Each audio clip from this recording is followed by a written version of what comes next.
This is a Meet the Funder event for the Science Museum Wroughton Solar Park Community Benefit Fund, and we have Matt Moore with us here this evening, who is from the museum. So tell us a little bit more about the purpose of the fund and the sort of the heart and the soul of what they're trying to achieve. So that's really helpful. And then I will follow on from Matt and explain a little bit about the sort of eligibility criteria and the more sort of technical bits around the application. So hopefully between the two of us we can cover everything and answer your questions. So please do pop any questions in the chat or ask them later. We'll run through the presentations first, and then we'll take questions at the end. So I'm going to hand over to Matt to tell you a little bit about the background of the fund. Great, thanks. Can you pass on to the next slide? I am pressing the button. It's not at the moment doing it, which is frustrating. I tried it earlier. Technology is always the challenge with any of these things, isn't it? The last minute. Yeah. It will move any second. Yeah, inevitably they move after you finish talking about that exact slide. But I'll endeavour to remember what was on the slide. So thank you all for joining. It's great to be able to talk to you directly, actually, before any applications go in. So just to set the scene a little, the Science Museum Group, who own the National Collection Centre site, there we go. Okay. I'm sure many of you are familiar with it and probably driven past the site or been to the site at some point in the past.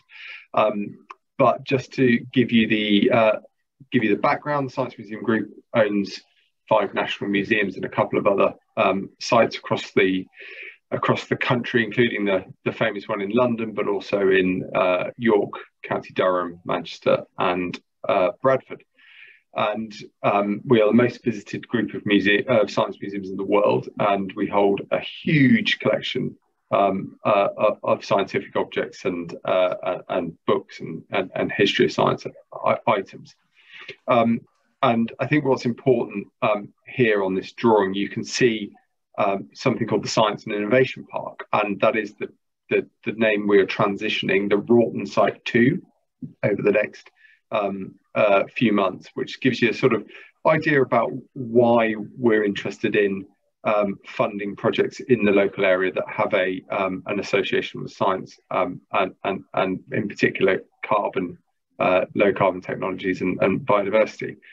And I suppose that sort of sets the scene for what this fund is all about, because the museum group is very committed to a net zero future, a net zero carbon future, and we are looking at all our sites across the group in different ways about how we might reach that, both physically, how we transform our estates to reduce carbon emissions, but also importantly, and I think this is where this fund is so interesting, importantly, how we engage people with the story around sustainability, biodiversity, and journey to net zero.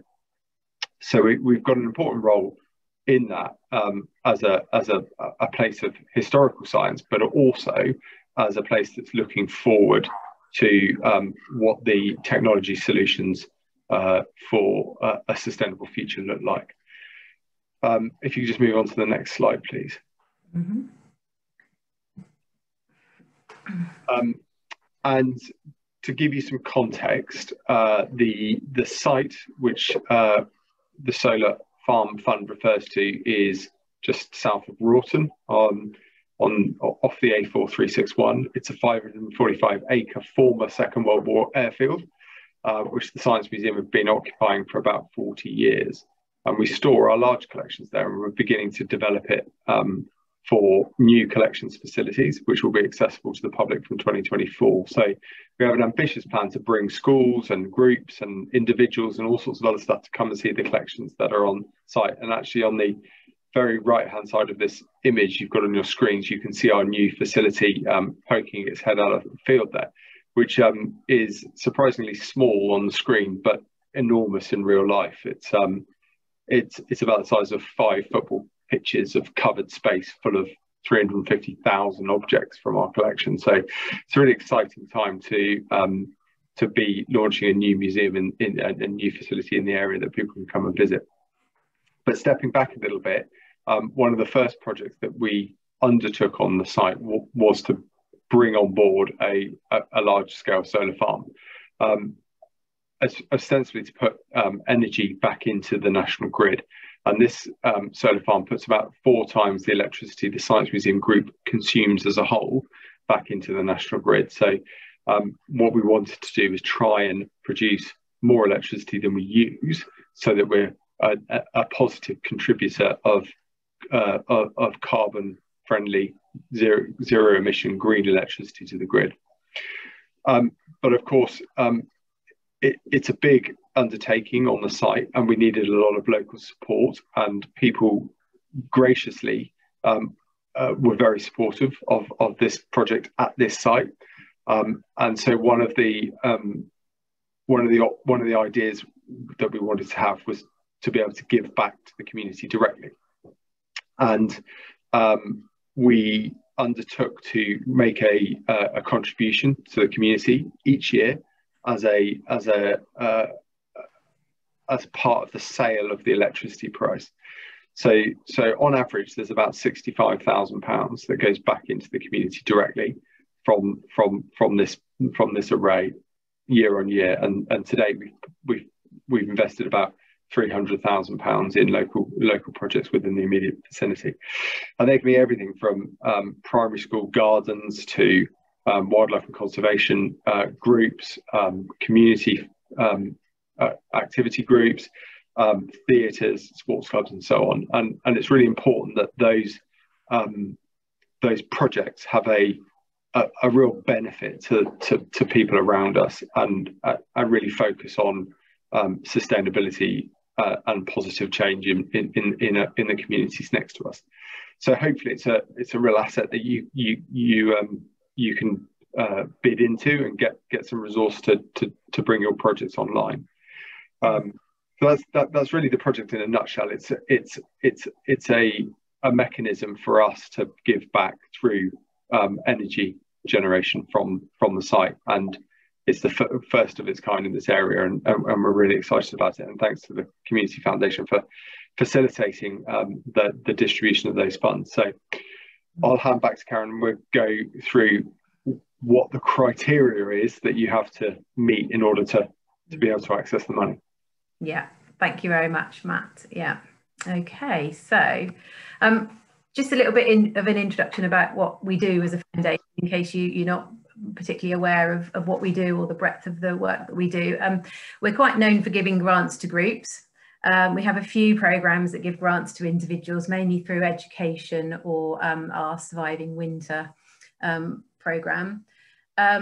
We do give advice and information for groups, and a big part of what we do is we support donors to give to their community. So exactly, you know, this type of project, it can be corporate donors, it can be individual donors, it can be other trusts that need support in distributing their funds. So we do all sorts of things. So it's great to have a partner like the Science Museum to give you know, resources that are going to help with sustainability, because we know that that's a very important need in the community.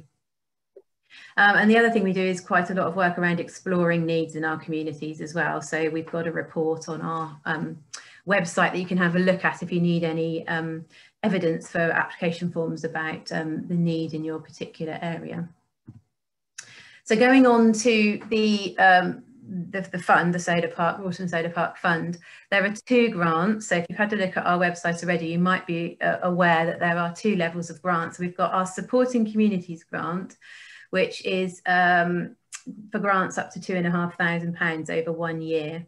So this is for sort of smaller, very localised community projects that are looking to do something that will improve the lives of people living in this key list of parishes. So the parish is very sort of close to the solar park site. And that can be for any sort of project, you know, any sort of community project, so something for young people or for older people or for families.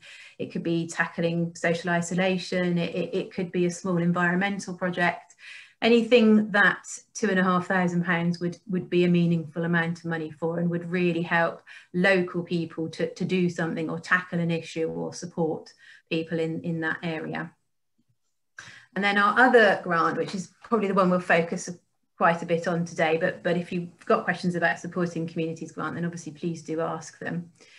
The Sustainable Futures grant is grants up to £20,000. The grant period is up to 18 months because we wanted to give time for this type of project to be well planned. So we know that you can get so far, but then you need the money, and then you might need a little bit more time to plan it and then implement it. So the grant period is 18 months. And as Matt said, I'm just reiterating really that the focus needs to be on the STEM subjects, so science, technology, engineering and maths, and or the environment. You can be looking at either creating a physical asset in your community, maybe address an issue, or encourage learning and engagement in those subjects. So it's fairly broad. But the key thing is that the project must benefit communities within a 10-kilometre radius of the solar park site. So we do have a map on our website. If you're not sure whether you fit within it, do give us a call and we'll have a look at it together. It's always difficult when people are kind of just on the edge of the area, but you know, do give us a call if you're not sure. It does incorporate quite a lot of Swindon and a few sort of more rural communities of Wiltshire. So the grant priorities, as Matt's sort of already alluded to, really we're looking at projects that would help groups or communities to reduce carbon emissions or reduce a carbon footprint, create sustainable or renewable energy solutions, take positive local action to tackle climate change, improve learning or engagement in the STEM subjects or environment. You might want to trial or implement a new solution. The key thing is that projects need to have some sort of longer term effect in the community beyond the sort of initial work phase. So it needs to be maybe looking at changing a behaviour or creating a sort of community asset that can be used beyond or have some impact beyond the project itself. In terms of the type of work you can apply for, you could already be doing something in this area, so you could apply to continue something you're already doing or develop something you're already doing. You could apply for a new activity that you've not done before. It could be core costs for your organisation to enable you to do the work that would be eligible for the grant. It could be a specific project or activity that you want to take place. You can apply for capital costs, which could be building or equipment, again, as long as it will enable you to do something that will be eligible. But if you're applying for capital costs, it either needs to be the full cost of the capital, or you have to already have the rest of the funds in place, because this grant would need to be the grant that kind of enables the work to start. So you need to be able to start spending the grant within 6 months of it being awarded. And as we said, the grant period itself is up to 18 months. Just in terms of the organisations that we can fund through this grant programme, you can be a constituted voluntary or community organisation. If you're very small and not registered, that's fine. You can be a registered charity if you're the right size to be registered, or you're a community interest organisation, community charitable incorporated organisation, sorry. You can be a company, a not-for-profit company, including a community interest company or some form of cooperative, but you need to run like a charity. So the way we would describe that is you have to have a minimum of 3 directors who are not related to each other, and they would have to receive, or the majority of those directors would have to receive no payment from the company. So like you were running as a group of trustees for a charity. And for this fund, schools, academies or colleges can apply. And you need to be a local or regional organisation. So you need to be based in Wiltshire or Swindon. You don't have to necessarily be based within the 10K, but the people benefiting from the grant, the programme that you are running, needs to be the ones that live within that 10K radius. You can be the branch of a national organisation, but you would need to have your own local management committee in Wiltshire or Swindon, your own constitution and bank account. So requirements in terms of what you'd have to have in place as an organisation. We would require you to have an active voluntary management committee or directors with at least 3 people who are unrelated, and they can't be living at the same address. And you'd need the following arrangements in place. So we'd need to be able to see a bank account, and we'd need to know that you had at least 2 signatories that are not related to each other. You need to have less than 12 months running costs in unrestricted reserves. This can sometimes cause a bit of confusion. By unrestricted reserves, we need any money that is not restricted to a particular purpose by the person that gave you or the organisation that gave you that money. We can discount designated funds if you can explain what they're designated for and why. So you might have more than 12 months running costs, but actually you've designated half of that to a particular project, then we would take that into account. You need to have some sort of financial record or account, some sort of constitution. We also, as we are generally a social welfare funder, we are particularly interested in understanding groups' approaches to safeguarding and equality, diversity and inclusion. So we will ask you for a policy. If you don't have either of those policies, or one or both of those policies, we will have a chat with you, look at arrangements, maybe give you some additional advice. But they are 2 key areas that the Charity Commission and a lot of funders will be wanting to make sure it is in place in some way, that there's good practice in those areas. New organisations that don't have those things in place may be able to apply under the umbrella of another organisation. So it doesn't discount brand new organisations, but we may need to have kind of like a sponsor that could manage the funds on your behalf. So briefly, the application process, I've put this bit in capitals because this is something that funders will always say to you: please read the criteria and the guidance thoroughly before starting an application. And we would always say, we think we are a very open and friendly organisation, so do give us a ring if you're really, really not sure on anything before you apply, because we understand how much work goes into an application, and we don't want you to put all that work in if it's not going to be an eligible application. You can register through our website, so there's a page on our website for each of the 2 grants, the supporting communities and the sustainable futures. Scroll down the information and the criteria, which you obviously will read in detail, and then click on the apply here button, and that will send you a link to an application form which you can then start to complete. The good thing about that is you can do a bit, save it, get someone else to have a look at it, do a bit more, you know, you can have it open for as long as you like. Give us a ring if you have any problems. We can see it if we need to as it's being filled in, so we can give you any tips if necessary. There is a separate guidance document on that you can access via the web page, which will just give you a little rundown of the questions and a few tips of how you can answer the questions in a most effective way.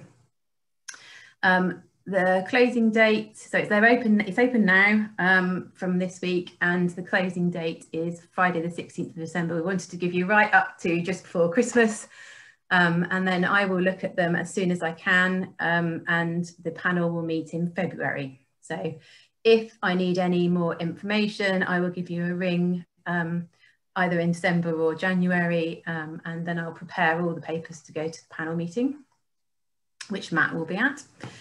And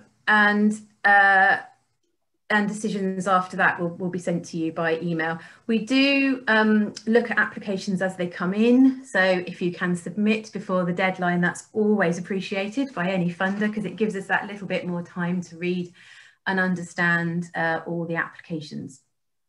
So do consider that if possible. And then just a little summary of what you will be asked. So obviously we'll be asking for your organisation details and contact details. And there's also a section for our sort of monitoring purposes to understand what the purpose of the grant is, and who you're going to be supporting within the community and what area, etc. So they've all mostly dropped down lists that should be quite easy and self-explanatory. But the key information we need about the project on the application, we'll be looking at a brief project description. So please don't feel that you've got to give us reams and reams of information. The more succinct and to the point it is, the better, because we have to read all the applications and the panel have to read all the applications. So what are you going to do? Where are you going to do it? When are you going to do it? Who are you going to do it with? Really basic but clear project description.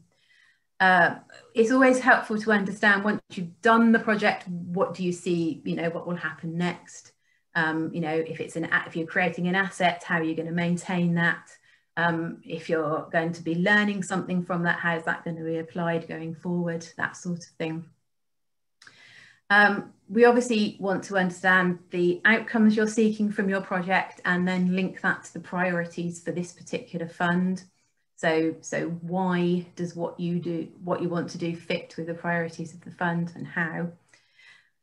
How will local people benefit? Because obviously that's a key element of these funds and these grants, is how is it going to benefit local people?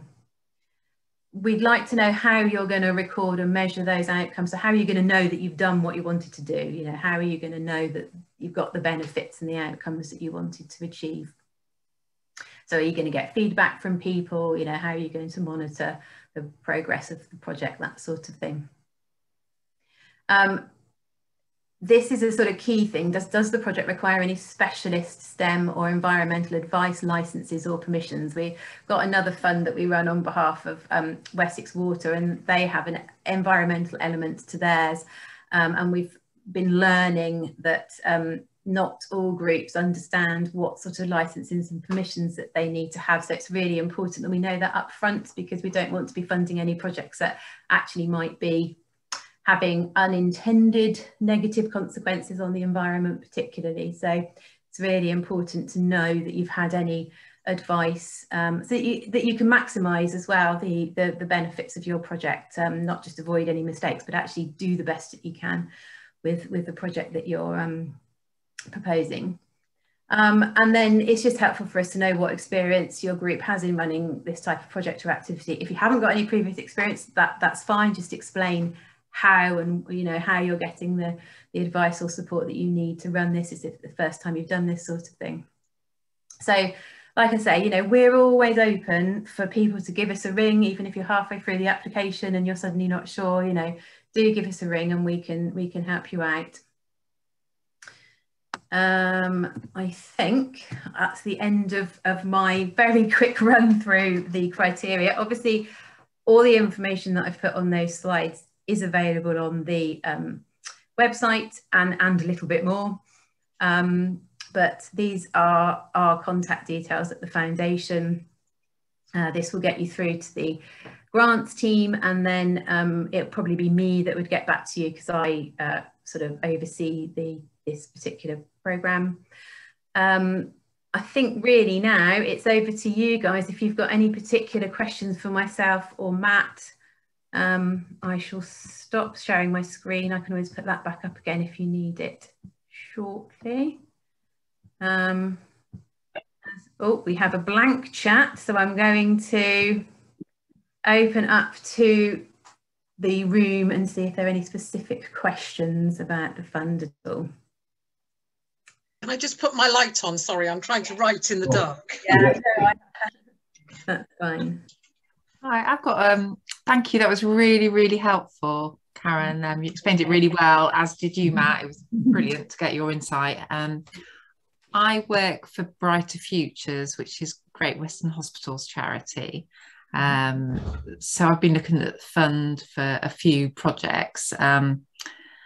Which I'd love to chat to you more about the projects, but I've got a specific question which is regarding them. So we're we're in Swindon. We're within 10 miles of Wroughton Solar Fund, and all the areas that you're interested in are within the catchment of Great Western Hospital. So lots of our patients and beneficiaries and staff come from the area. But obviously, we also serve other parts of Swindon as well, which don't fall within your area. I suppose two questions. One is that okay? Can we still apply? And the second would be, if we can, would you like some sort of evidence about what proportion of our beneficiaries come from the area of interest?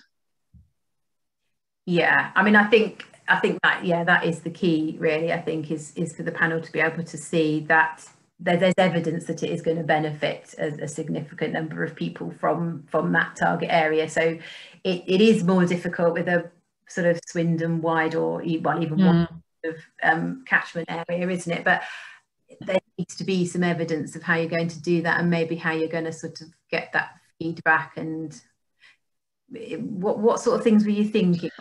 Well, I have put some applications in before, and I've realised that I wasn't quite hitting the core objectives. But the hospital's doing a lot of work to become like the whole of NHS Carbon Net Zero by 2040, and they've done quite a lot recently, and they've got plans to do a lot more, which they've got some funding for. You know, they've got funding for a considerable amount, but they haven't got funding for all the projects they'd like to do, which is where the charity can help. So, for example, I've been talking, so I've got a new sustainability manager, and she is very passionate about an amazing project which is looking at nitrous dioxide, which is the gas that expectant mums use when they're in labour. Apparently that accounts for about 15% of the hospital's carbon footprint, which I think is staggering. And I've had 2 babies and it wouldn't even cross my mind. And it's because of the emissions that come off when mums exhale the gas. And she's looking at a piece of equipment that you can connect up to the gas machine. And I won't go into all the details at the moment, but basically it breaks down the gas, so it's no longer of any damage to the environment. So that's a piece of equipment that can make a massive difference to our carbon footprint, and actually it would also benefit. Apparently the gas isn't fantastic to be in for a long period of time, so it would have benefits to patients and staff as well. That's just one, and I suspect they're looking at lots of innovative ideas, and I think it'd be quite exciting to sort of work together. But I don't really want to just sort of send off a complete application, and probably should have a chat with you outside of this. But I think as the hospital is one of the biggest employers in the region, and it touches the lives of everybody. Everyone in those areas, it would be great to try and think of projects which would meet both the objectives. But really, I'm really keen this time, if I put another application in, that I completely nail and help the Science Museum fulfil their vision for the fund.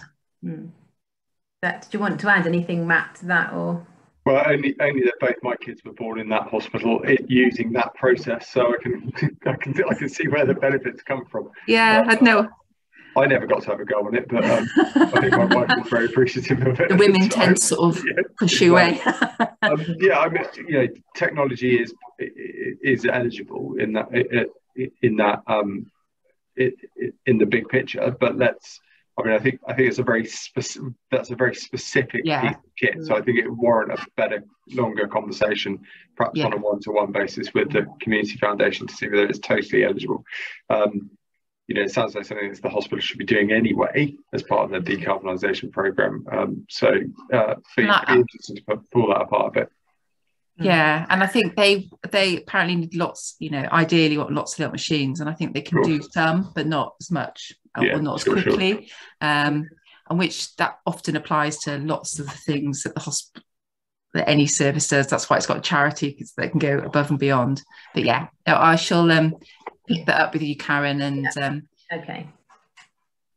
Great. Thank you. Interesting. We got any other questions?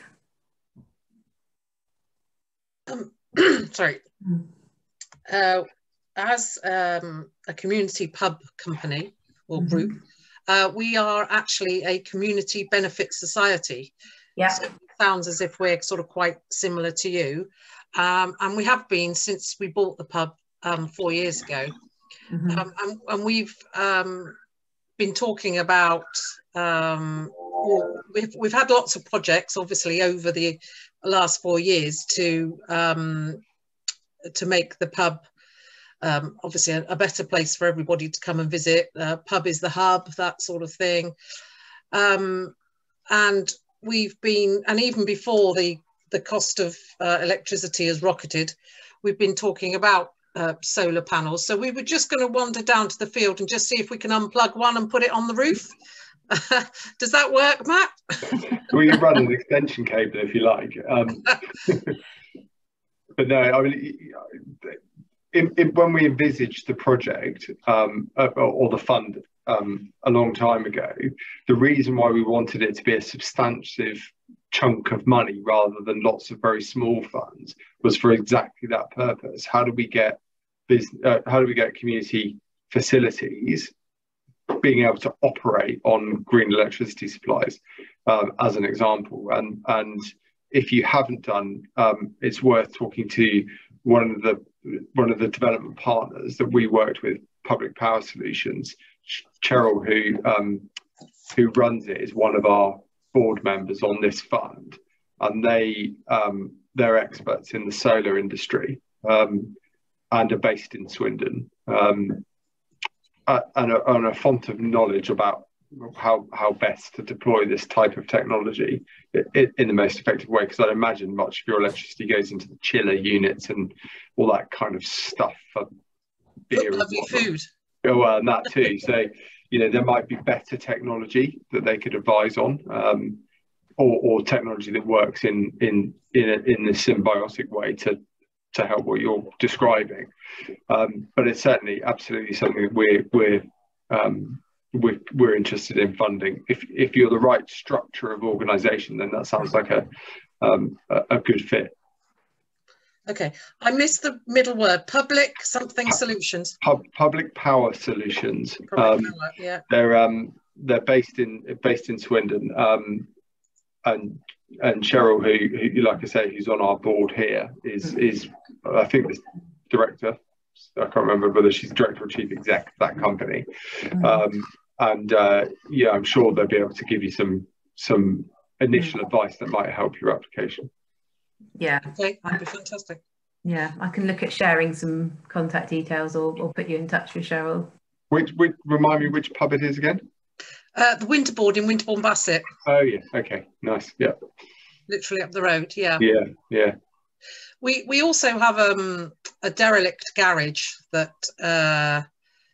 if you pushed it, I think it would fall down. So we're just looking as to whether we can renovate that, not renovate, or turn it into something. So, and Damien, are you still with us? Yes, I'm here. Yeah. Oh, great.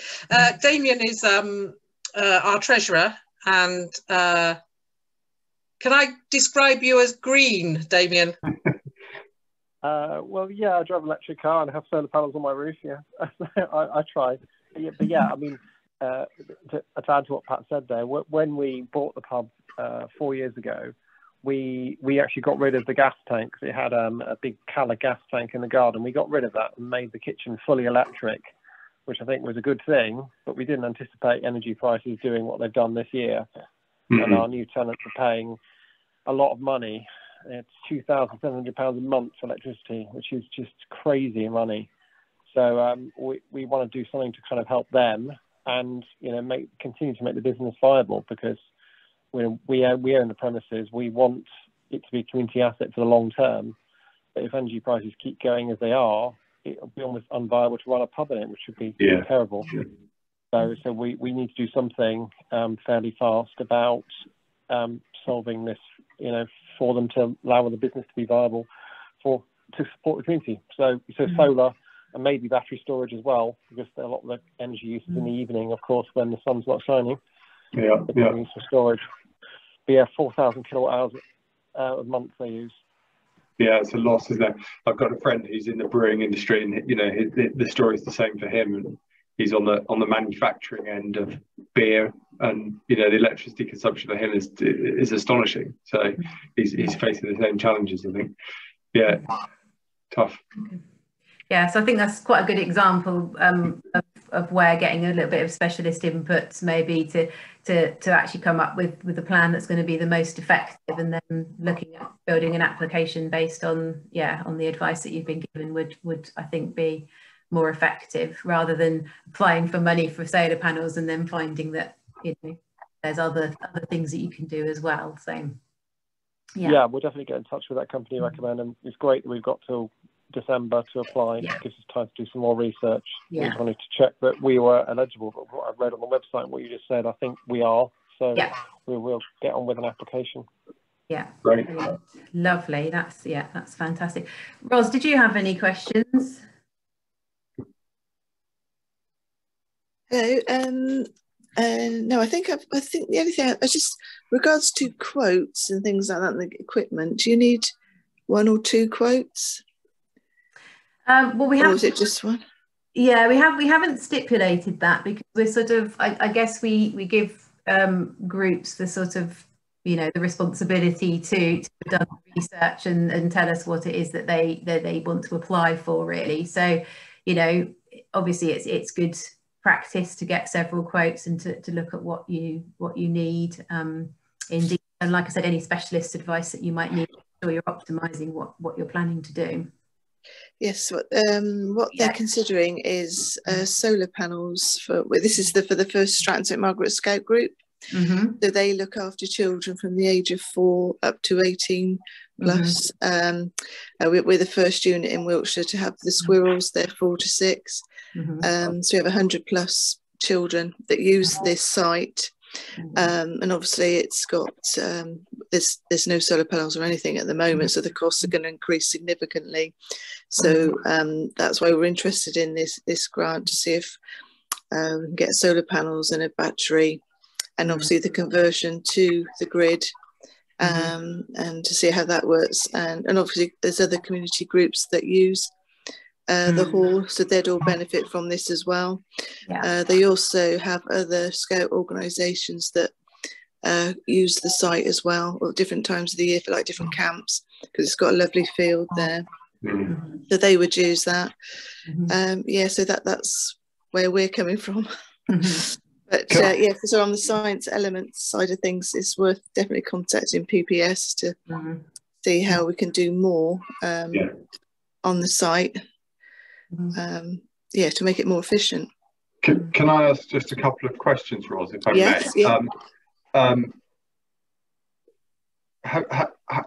Is it a new Scout hut or an old?